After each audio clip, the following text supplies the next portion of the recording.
Google Bart's recent update has impressed everyone, but OpenAI has also responded even more strongly with the launch of DALL-E 3. This update has raised stakes for both Google Bart and midjourney, and we can expect to see flurry innovation in the coming months. But the best part for us is that we get to enjoy these amazing new technologies for free. Welcome back, creators. In this video, I'll show you how you can use DALL-E 3 for free. You can use DALL-E 3 on any browser and on any device. First, open up the browser and search for Bing Create.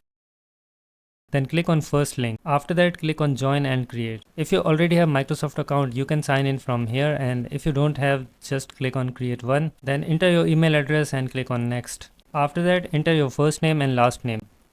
Then click on next. Now log in into your Gmail account and copy the passcode and paste it here. Then click on next. Now, is this really DALL-E 3? To verify, provide this prompt and then click on create.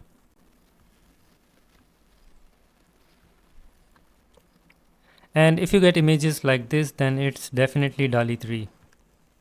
Since right now only DALL-E 3 can create images like this. And this is how you can use DALL-E 3 in any browser for free.